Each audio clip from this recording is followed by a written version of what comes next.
You know, we live in a world that is just obsessed with ownership, right? But what if? What if the things we can't actually buy or hold or stash in a bank account are the only things we can ever truly possess? That's the powerful countercultural idea we're going to dive into today, a totally different way of looking at what makes a life truly rich.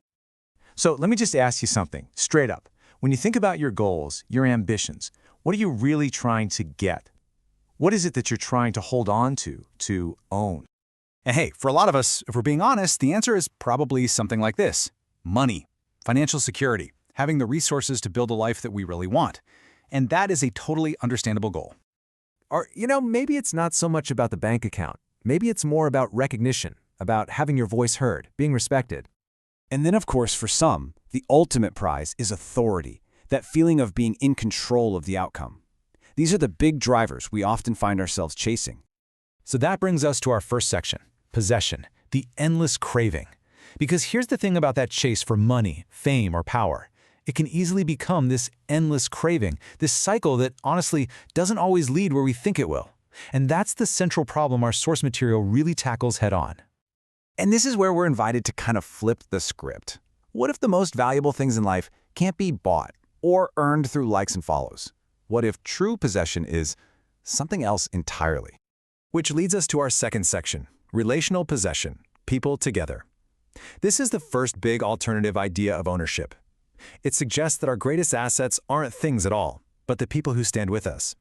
And to see this in action, the source points us to the incredible story of David.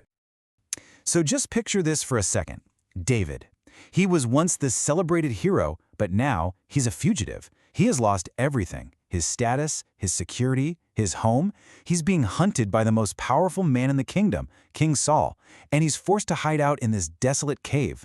I mean, he is at his absolute lowest point. And right there, in that moment of total desperation, something amazing happens. He's not alone for long. This number, 400, this is the number of people who sought him out, who came to join him right there in that cave. 400 people. But you gotta think about who these people were. They weren't the rich or the powerful. No, they were the ones in distress, the ones in debt, the discontented outcasts, just like him. And in that cave, David possessed something far more valuable than any throne. He had a community, forged in a shared struggle. This became his real army, his true source of strength.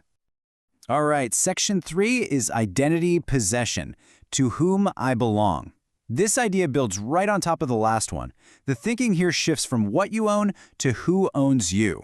As in, where do you find your ultimate sense of belonging?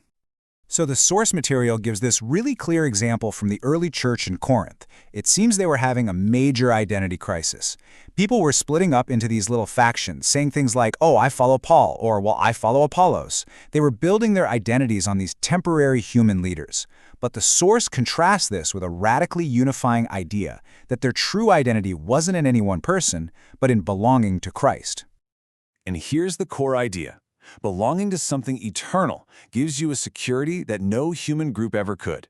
See, when you possess an identity like that, your worth isn't tied to shifting loyalties or popular opinion. It's anchored in something so much bigger. Now for our third section, word possession, a voice in despair. This brings us to our third pillar, which is something you can possess even when literally everything else has been stripped away.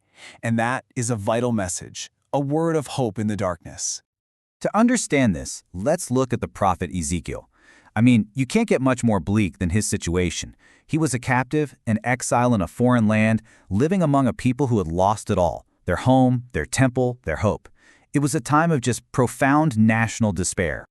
And right there, in the middle of all that hopelessness, Ezekiel received his possession. Not land, not freedom, but a word, a divine message. And this gave him a purpose, a future, even in exile. It just goes to show that in a crisis, a message of hope can be the single most valuable asset we have. Okay, on to our fifth section, faithfulness, possession, an unshakable promise. Our fourth and final pillar is about possessing something that just can't be shaken by the ups and downs of life, an unshakable promise. Have you ever looked around and just felt like life isn't fair? You know that feeling when it seems like people doing the wrong thing are getting ahead while the people trying to do good are just struggling? The source, drawing from Psalm 37, totally gets this deep, common frustration. The answer it gives isn't, instant wealth or immediate justice. It's the possession of a promise. It's this deep-seated certainty that faithfulness will, in the end, be rewarded. This is about owning an assurance, a trust in a faithful promise that is way more secure and lasting than any temporary worldly gain. So that brings us to our final section. What is true possession? After exploring these 4 big ideas, what does this new vision look like when we put it all together?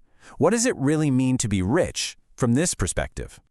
Well, it's not about a portfolio. It's about people. It's possessing a community that stands with you when you're at your absolute lowest. It's possessing an unshakable identity that comes from belonging to something eternal.